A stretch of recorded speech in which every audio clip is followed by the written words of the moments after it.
1 in every 10 BMWs sold is an X1, and that figure is set to rise as the family crossover segment continues to grow. This Mark II model aims to capitalise on this sector's popularity, providing potential Qashqai-class buyers with a premium badged option that's now a far more credible choice. BMW created the original X1 from various bits borrowed from the rest of its product lineup, but this second generation version is freshly designed from the ground up, with much more space, sophisticated underpinnings and a high-tech engine range. It's a strong contender.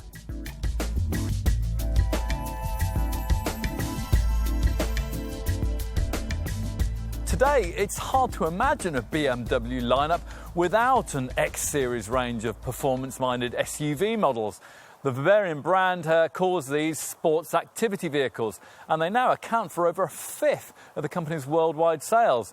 With the starting point of the lineup, the model we're going to look at here, the vastly improved second-generation X1.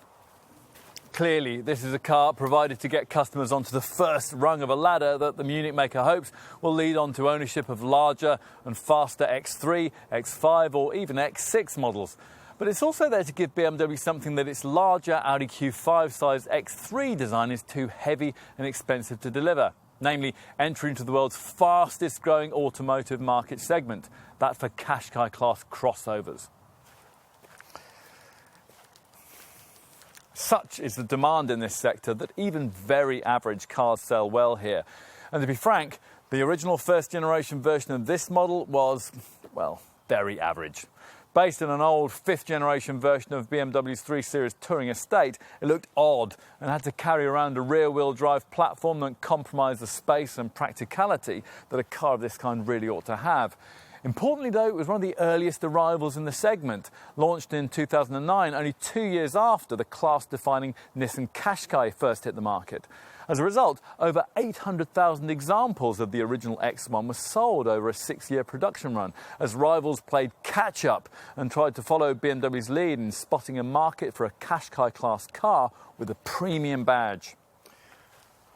By the time of this second-generation version's launch in the autumn of 2015, though, the Bavarian brand was well aware that things would have to be very different.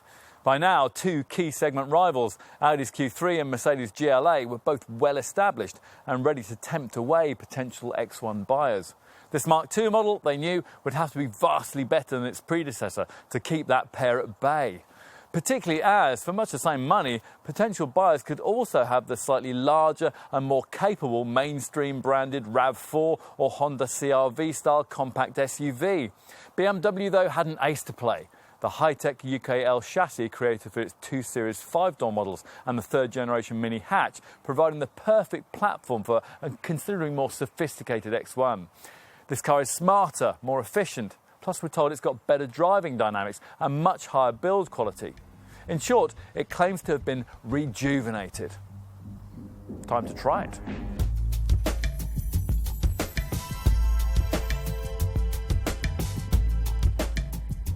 On the move, this second-generation X1 feels quite different from its predecessor, with a higher set driving position that's less sporty but more commanding than before. We think potential buyers will much prefer it. You don't get the enthusiast-orientated rear-wheel drive underpinnings of BMW's 3 Series model this time around, but we doubt that many will miss that. After all, you don't primarily buy a crossover of this kind to throw it about, though if you do so here, you'll actually find that this car is more entertaining to drive than most of its class counterparts. Why? Well, because all the key elements are in place for a decent driving experience, namely a low centre of gravity, a wide track, optimised weight, a stiff body structure and, as you'd expect from BMW, a near-perfect 50-50 weight distribution. It all explains why body roll is much better controlled than you'd expect it to be in a high-sided crossover of this kind. Even through the tight bends that'll see the standard torque vectoring performance control system diverting torque to the wheel that can best use it. Don't get us wrong, this car isn't one you'd take out and drive just for the fun of it, but if you do have to push on in your X1, you should enjoy the experience. It's certainly more chuckable than an X3. More justification for purchase of this car comes with the ride quality. Courtesy of the multi-link rear suspension setup, it really is particularly good, making light work even of badly rutted tracks. Not quite so good as refinement, at least in the four-cylinder diesel models that most will choose. The twin-power engine thrum isn't excessive, but it's certainly louder than you get in, say, a comparable Nissan Qashqai. And on a pricey premium badge crossover, you'd expect the reverse to be true. The mini hatch-derived UKL platform this car sits upon will see you front-driven most of the time. Still seems odd to say that about a BMW. Yes, even if you opt for one of the xDrive 4x4 variants that most X1 buyers will choose. This being one of those part-time systems that sends traction to the rear only when either axle senses wheel slip. It's a setup that's been designed again from scratch for this model to suit the fresh range of now transversely mounted turbo engines, or at least some of them. The entry-level 1.5-litre three-cylinder mini-derived units come only in S-Drive front-driven guise, the models in question being the 136 brake horsepower S-Drive 18i and the 116 brake horsepower S-Drive 16D, both offered with either 6-speed manual or 6-speed automatic transmission.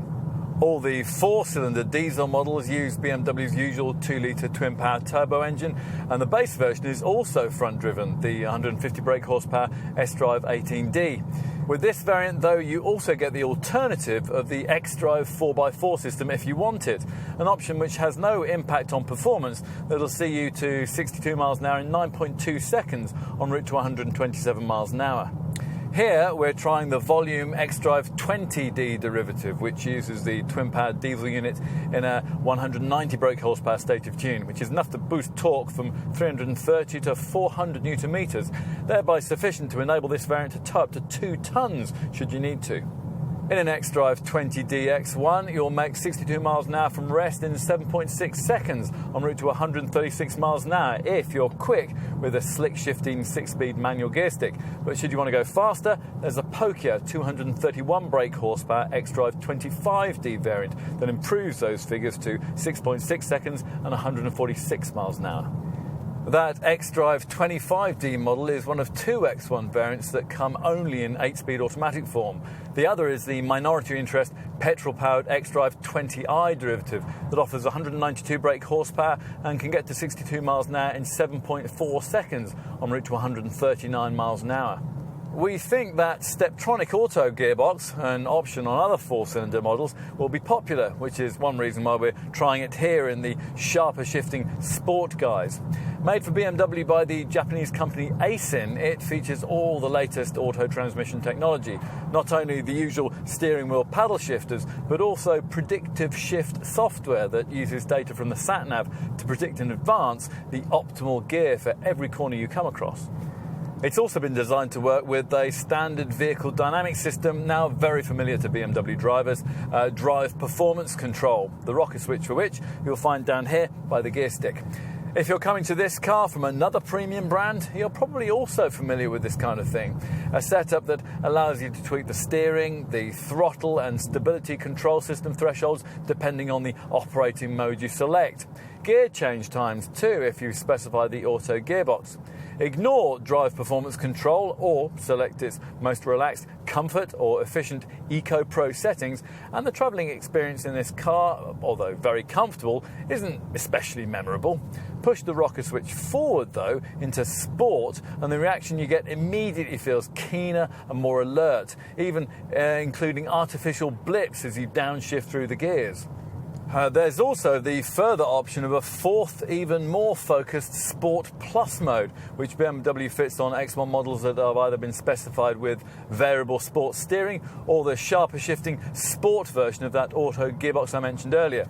The pokiest xDrive 25D diesel variant gets the Sport Box as standard, but otherwise both these features will cost you extra, as will the other key element necessary to make the most of the DPC drive performance control system, electronic damper control.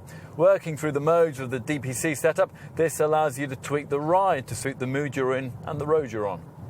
I should finish with a word about the off-piste capability of the xDrive intelligent four-wheel drive system.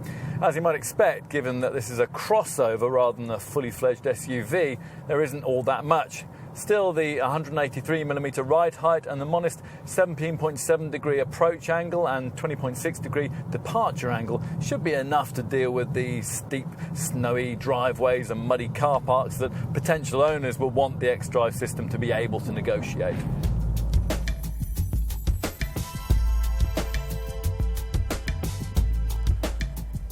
Here's a much bolder and more confident X1, with a street presence vastly different to the rather apologetic look of its first-generation predecessor.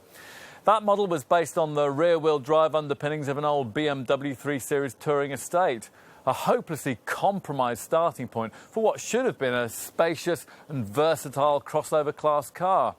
This one, though, is very different. A clean sheet design that's the work of young Australian stylist Calvin Luke, and which manages to occupy a slightly larger roadway footprint than before, despite being 36mm shorter than its predecessor. Now, that's mainly down to increases in front and rear track dimensions, plus a 90mm longer wheelbase that's led to these shorter front and rear overhangs. The size certainly seems closer to that of the Munich maker's now only slightly larger X3 model, thanks to a 21mm increase in width and a 53mm increase in height. Here at the front, the newfound confidence of this design is clear. The X1 no longer the poor relation in BMW's X model lineup. Large air intakes and a strong X accent to the front bumper add to the more purposeful look, as does the contoured aluminium bonnet that flows into these more enlarged and prominent kidney grilles. They're flanked by angular headlamps that, as in this case, can feature all LED technology. These sitting above round fog lamps sited independently in the front bumper. At the rear, there's styling that's tried to visually widen the car and provide more of a link to the SUV X models further up the range. Hence this matte silver underbody protection panel and the rear bumper that's positioned to create the illusion that the car sits higher off the road than it actually does. Further up sit L-shaped LED light clusters, similar after those of an X3, to make BMW fans do a double take as you drive past. From the side, you notice the way that this Mark II model's extra height has enabled the creation of a more sporting shape than before. The roofline silhouette now tapering away distinctly from front to rear. The profile is dominated by a sharp swage line that extends from the front wing to the rear light. Plus, there's this more subtle crease lower down that gives the flanks some shape, arching up from the sill into the front wheel arch. Of course, as usual, what's more important is what you can't see, this being the third model to make use of the lighter, stiffer UKL platform that the company has primarily developed for its modern-day range of front-driven models, most notably the third-generation Mini.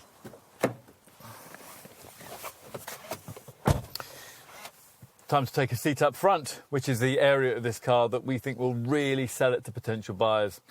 Light, spacious, beautifully appointed, it's a vast improvement on the restricted, rather cheap-feeling cabin of the previous model. Now, to fully understand why, you have to appreciate the fundamental change that's taken place beneath the bonnet, where the engine has been turned through 90 degrees in this second-generation design in order to free up extra cabin space. The result is significant. This BMW transforms from being one of the most cramped cars in the class to a place amongst the most spacious ones. If you come to this car having been familiar with its first-generation predecessor, then one of the first things you'll notice is the way that you're seated 30mm higher this time around, creating a much more SUV-like feeling of roadway command. Look around and the high-quality layered fascia is much as it is on the other BMW that shares this one's Mini-derived underpinnings, the 2 Series Active Tourer. It curves around the cabin in a symmetrical wave, garnished with textured aluminium, satin chrome inlays and carefully chosen splashes of brightwork. The lower driving area around the gear stick is separated from the front passenger space by this neat leather-stitched bar. And we love the en vogue vodka bar lighting strips used on the dash and the door panels. As usual in the brand's modern models, the iDrive infotainment setup's freestanding multifunction colour screen takes pride of place in the middle of the fascia, set high enough up on the dash to allow you to refer to it without taking your eyes too far off the road. The display isn't of the current trendy touchscreen variety, being controlled instead by this circular rotary dial down by the gear stick. Still, if there is a better, more intuitive system of this sort currently on the market, then we haven't tried it. A 6.5-inch screen is standard, but opting for the extra cost Navigation Plus package gives you this larger 8.8-inch display, which makes the usual infotainment functionality easier to access and connects you through into BMW's wide range of online services. Are there issues? Well, not many. With all the adjustment provided, getting a comfortable driving position is easy, but it is a little difficult to position the 3-spoke multifunction steering wheel so it doesn't obscure the bottom of the instrument binnacle. The dials themselves, though, are of the usual crystal clear BMW variety. Not that you'll be looking at those very much if you've opted for the optional head-up display that we're trying here, a system that works well, but it projects its image a little bit too high on the windscreen. We've no complaints about cabin practicality, though. There's a good-sized cubby at the bottom of the centre stack, along with space under the centre armrest and bottle holders in the doors big enough to hold 1-litre bottles. There are storage compartments under the seats too, although not if you've specified sports items. Time to take a seat in the back, with access into the rear cabin now much easier thanks to these much larger door apertures. And once inside, well, it's back here that you really notice the benefit of this Mark II model's extra 90mm of wheelbase length, and the way that the seats are positioned 64mm higher up to give you a better view forward. Of course, there was only so much that BMW could do, given the need for this car to stay relatively compact in size. And as with most crossovers in this class, there's still really only comfortable space for 2 adults. Still, if you do need to take a third person, it'll be easier in this second-generation model because it doesn't feature the huge central transmission tunnel that the rear-driven first-generation X1 used to have. The designers claim there's an extra 37mm more knee room this time around, a figure that you can extend to a limousine-like 66mm if you pay extra for the sliding rear bench, which offers 130mm of back and forth adjustment. It is annoying that this feature's optional, but otherwise irritations here are few. Some might question BMW's decision to provide only a single 12-volt socket as a means for rear passengers to charge their various electronic devices, and a few parents might wish that an ISOFIX child seat fastening was provided for the middle seat as well as the 2 outer ones. Otherwise, there really is precious little to criticise here. With the optional seat back tables, it would even feel rather MPV-like. And if you pay the extra for the panoramic glass roof that we've got fitted here, the otherwise rather dark cabin can be flooded with a welcome burst of sunlight. Let's take a look out back, where first impressions are encouraging. For a start, you get an electrically operated tailgate as standard, which is pretty rare in this class. And this one has been embellished with an optional feature that allows you to raise it by waving your foot beneath the bumper. If key in pocket, you approach the car with both hands laden down with bags. Once the powered hatch rises, you're provided with a class-leading 508-litre space, which means there's 85 litres more than the previous model could offer. To give you some context, you're looking at the same sort of space as you get in BMW's 3 Series Touring Estate, and nearly as much as is provided by the brand's supposedly much larger X3 model. As for direct market rivals, well, you're talking of a cargo area fractionally bigger than that of Mercedes GLA, but a significant 88 litres larger than that of an Audi Q3. The luggage bay offers this useful underfloor compartment, but that's only courtesy of the fact that BMW doesn't supply a spare wheel, just a fiddly tyre repair kit, something we disapprove of any kind of SUV or crossover class vehicle. With this car, we've got optional run-flat tyres, and we'd want those at the very least. In terms of practicality, there's a 12-volt socket, the usual tie-down points, a left-hand tensioner strap and a right-hand adjustable storage net, with a larger net to properly compartmentalise the luggage compartment on the options list. Need more room? Well, if the item in question is merely long and thin, like a set of skis, it may suffice merely to flatten the middle part of this standard 40-20-40 split folding rear backrest. If, though, you really need to supersize your space, then it's obviously a case of pushing forward the rear bench.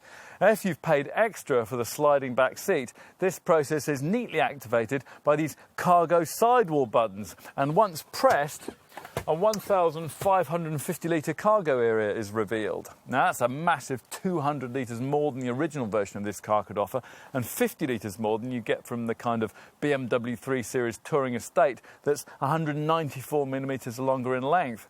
This space can even be further extended if you opt for an extra cost fold-flat front passenger seat, which would allow this X1 to swallow items up to 2.1 metres long. Surfboard, for example. Unfortunately, you can't fit this feature if the front chairs are electrically operated, which is why we don't have it here.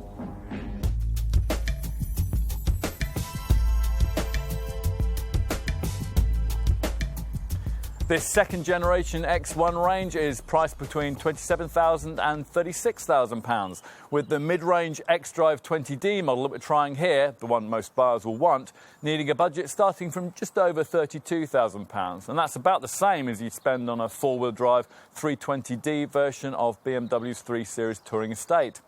Overall, we're talking of figures that see this second generation X1 pitched a little more expensively this time around, which is significant, as we'll see shortly.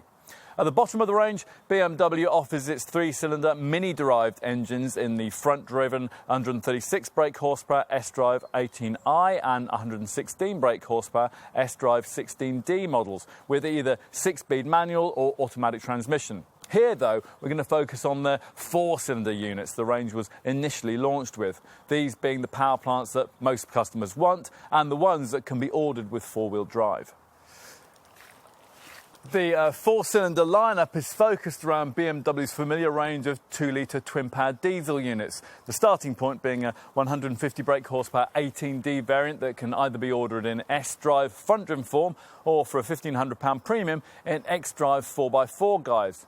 With the remaining versions, provision of the xDrive system is non-negotiable, and in concert with the 190 brake horsepower diesel that we're trying here, it's a setup that makes the xDrive 20D model a strong package.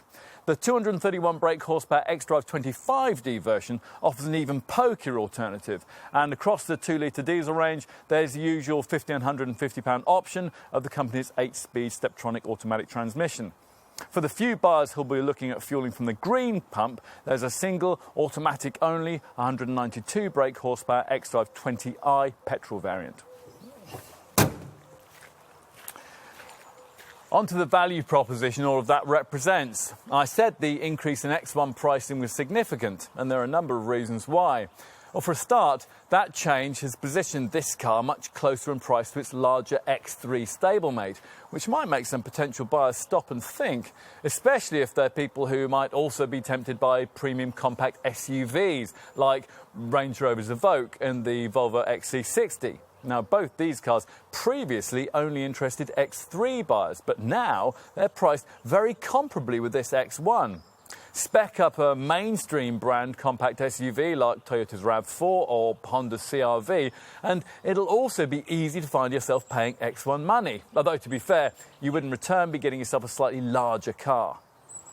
We still think, though, that this X1's primary market will remain amongst crossover class buyers, people who probably want something a little lighter, more efficient and more dynamic than an SUV.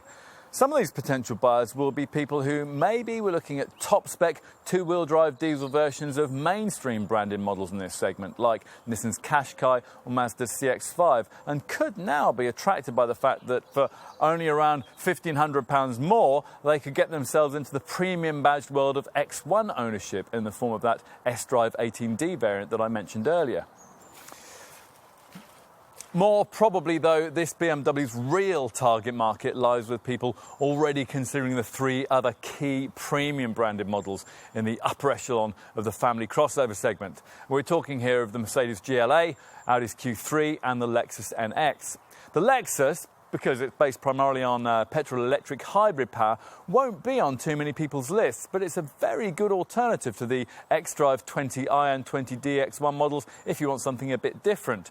BMW, though, is more concerned about its Mercedes and Audi rivals. Look at these, and you'll find the X1 priced within a few £100s of the Mercedes, but the gap to the Audi is now greater than it was before, anything between £1,000 and £3,000, depending on the derivative that you're looking at. Your choice from this quartet will, of course, come down to personal preference, but if you're making model-for-model comparisons, well, then you'll be interested to know that with the BMW, you get slightly more performance and a significantly bigger boot. That and a drive in this car could be enough to sway the decision this Munich maker's way. And if that's the case, well, then you want to know just how generous BMW has been with a standard spec. Well, let's see. If you go for the base S-Drive or X-Drive 18D diesel variant, then you get the option of the thriftiest SE trim level. But even that includes 17-inch alloy wheels, LED daytime running lights, front fog lights, an automatic tailgate, park distance control rear parking sensors, heated powered mirrors, roof rails, an alarm, auto headlamps and wipers, a chrome finished exhaust pipe, plus matte silver front and rear underbody protection panels. Inside, the 40-20-40 split folding rear backrest is standard fit. Plus, there are niceties like 2-zone automatic air conditioning, Comfort Go keyless engine start, and the drive performance control system that, via Eco Pro, Comfort and Sport modes, allows you to alter throttle response, steering feel, and, on an auto model, gear change timing. All of it better suiting the way you want to drive. Other standard items include a sport multifunction leather-trimmed steering wheel that features controls for the decent quality 6-speaker professional radio setup with its DAB tuner, CD player, USB and aux-in interfaces and audio streaming features. You can also oversee the stereo via the 6.5-inch colour screen and rotary controller of BMW's intuitive iDrive infotainment system. This also deals with Bluetooth phone functionality and the standard navigation system that some rivals will make you pay extra for. The next trim level up from SE, Sport, is the price starting point for the 4x4 X-Drive variants that make up the rest of the X1 range. With these, you also get larger 18-inch wheels, LED interior ambient lighting and sport seats with lovely matching red or grey contrast stitching on the instrument panel. If you do find yourself looking at a sport-trimmed X1, then your dealer will be quick to remind you that only £1,500 more is necessary to get you into a plusher X-Line spec model, like the one we're trying here. That extra cash gets you all kinds of smarter little stylish touches inside and out, plus leather upholstery, heated front seats and full LED headlights. If you want to go further, top M Sport variants get a body kit, sport suspension and various M-style interior touches. On to our options, and 3 key extra cost packages I need to tell you about, all of which we have fitted here. The driver comfort package adds front parking sensors, a park assist system that steers you into tight spaces, extended interior lighting and cruise control with a braking function to slow you should you get too close to the car in front. We'd also want to look at the technology package that adds a reversing assist camera, an upgraded 12-speaker 360-watt Harman Kardon hi-fi system and the Comfort Access keyless entry system that also enables you to open the tailgate by waving your foot beneath the bumper. Don't go spending too much on items like these, though, until you've considered the merits of BMW's high-tech Navigation Plus package. Now, this gives you a head-up display that projects key driving information into your line of sight at the base of the windscreen, plus a range of features that you can access via a larger 8.8-inch version of the iDrive infotainment screen. These include real-time traffic information and access to BMW's suite of online services, which are designed to enhance your journey by sending you up-to-date information while you're at the wheel. Things like business and stock market news, weather updates, and an array of mobile office functions. Then there are services such as Google Local Search, plus telephone directories, restaurants and hotel guides. With online services fitted, you can also use the BMW Route Planner to save your chosen route onto your home computer before sending it onto your car. And you get access to a clever My BMW Remote app, via which you can do things like remotely lock or unlock the doors and flash the headlights. Plus, it'll even help you to locate your X1 if you've forgotten where you parked it.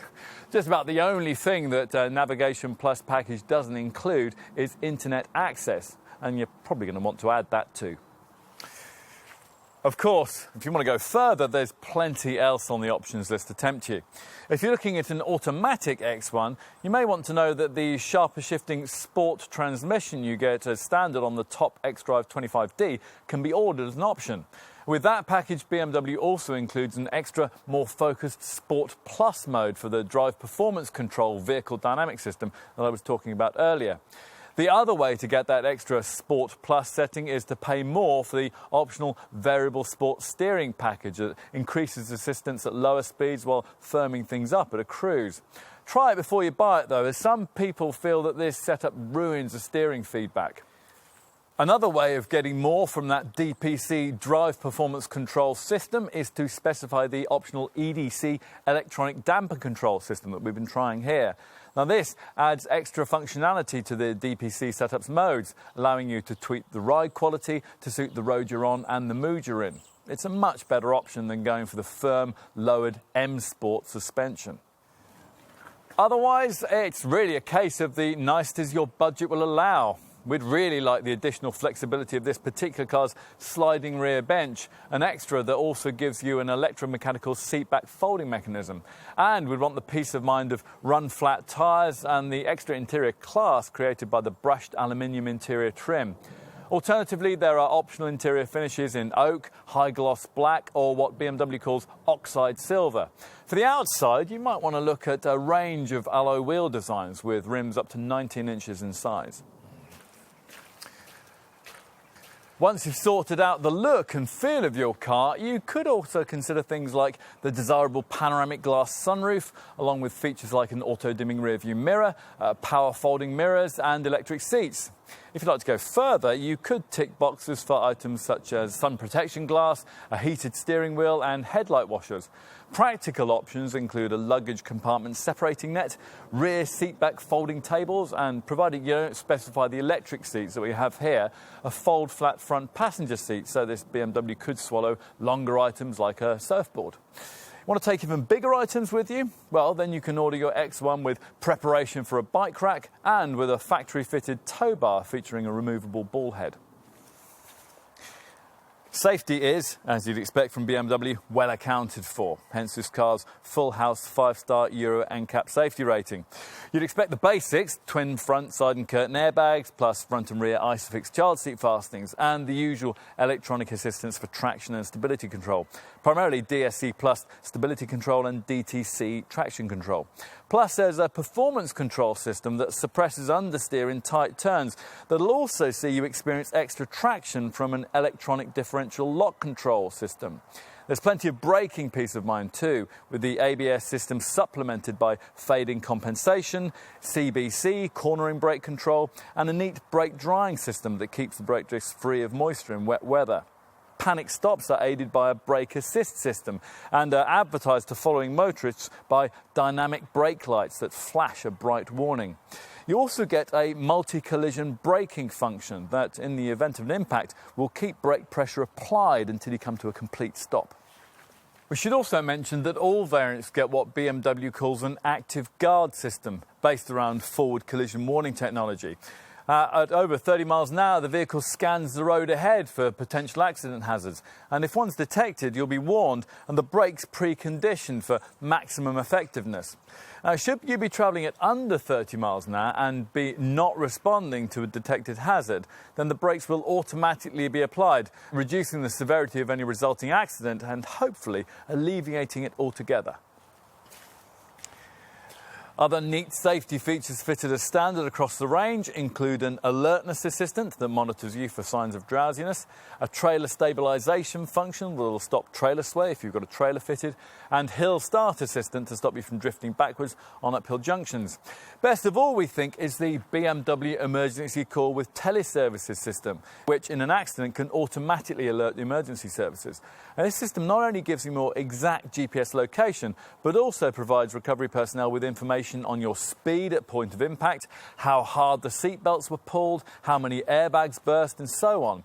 If you were to have a crash, it would all mean not only that the emergency teams would know exactly where you were, but also that they would arrive on the scene more prepared and ready to get you to safety than they could ever otherwise be. That's a potentially life-saving difference.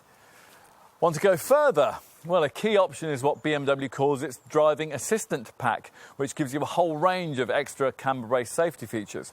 These include forward collision warning to tell you if you're getting too close to the car in front, a preventative pedestrian protection feature that warns you if someone's about to step off the pavement in front of you, a high beam assistance system that'll automatically dip your headlights for you at night, Lane departure warning, that's the system that stops dozy drivers from veering out of their lanes on the highway.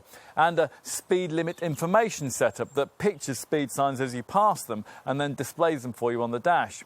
A further Driving Assistant Plus pack gives you 2 additional features. First, a traffic jam assist feature that steers and moves the car automatically for you at up to 24 miles per hour in traffic. And second, a cruise control with stop and go function that on the highway can automatically slow the car to a stop and then, when appropriate, return it to cruising speed should you come across a motorway tailback.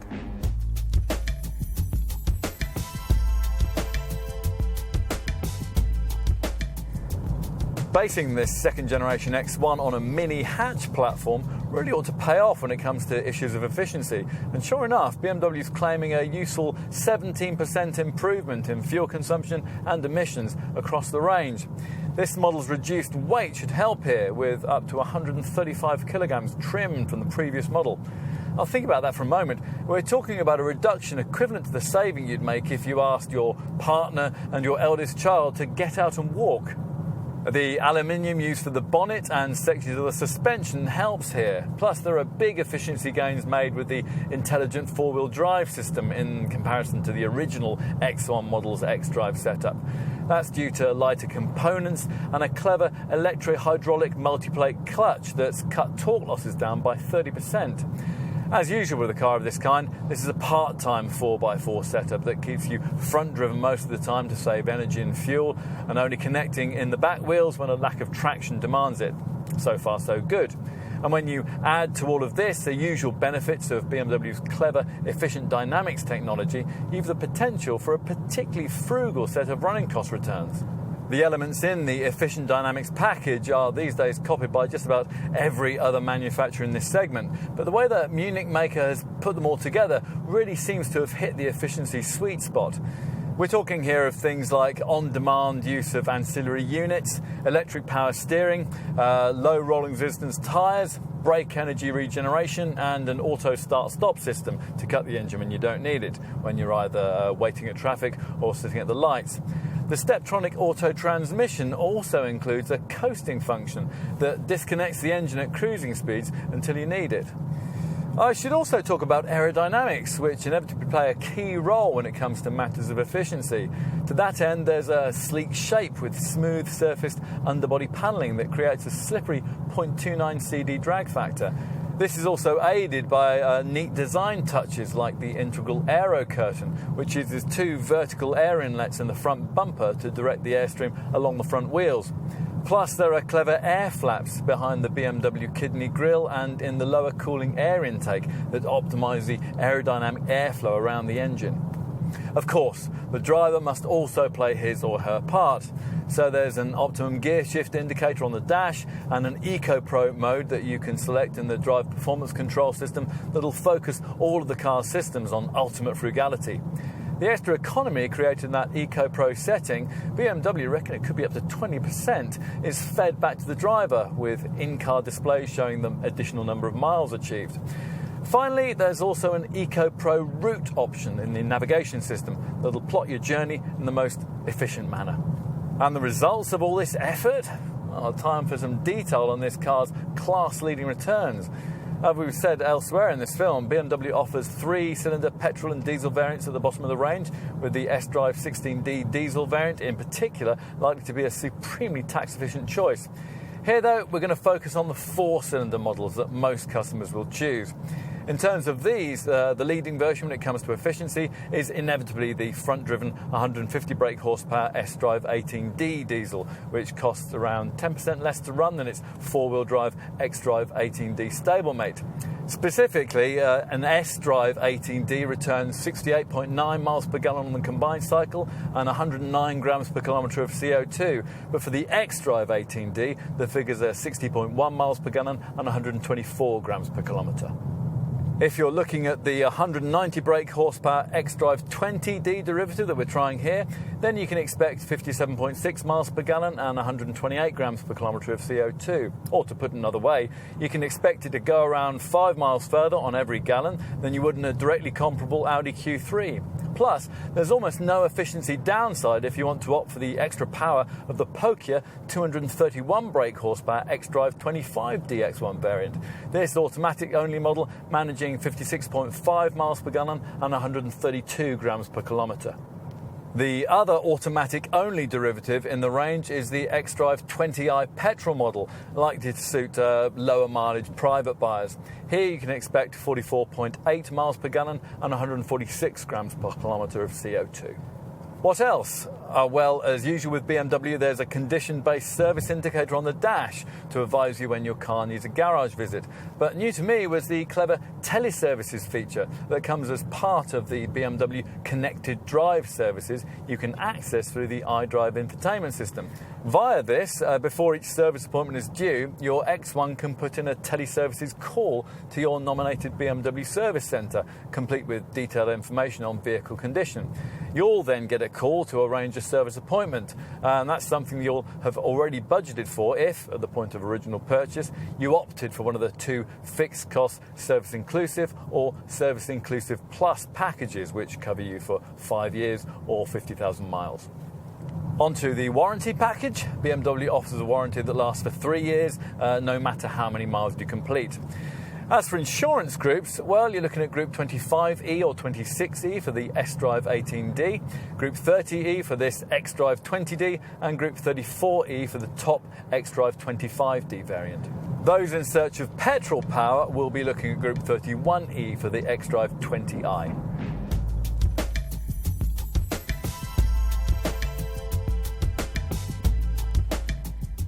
BMW needs this car to be good. In its original form, the X1 was a niche player, but for this second-generation version to be considered successful, it must become one of the most popular cars that the Munich maker sells. And we think that's just what might happen. For most buyers, one of these would make far more sense than BMW's comparably sized 3 Series Touring, and there aren't too many reasons to pay more for the Bavarian brand's larger X3 model either. As for appeal within the X1's market segment, well, it's more practical, slightly cheaper to run and classier to sit in than Audi and Mercedes rivals, who really now have a fight on their hands in taking on this car. Are there downsides? Not many. A few enthusiastic drivers might miss the previous model's rear-driven handling balance, but there aren't too many buyers of that sort shopping in this segment. More significant is the fact that opting for one of these now requires quite a price stretch if you started out looking at a mainstream branded Qashqai-class family-size crossover, even quite a nice one. Still, make that step and you'll be getting yourself a much higher quality product that'll pay quite a lot of its price premium back at resale time. And in summary, well, it's quite simple. This X1 is now the smart, practical and efficient prestige-badged family crossover it should always have been. It does, at last, have the X factor.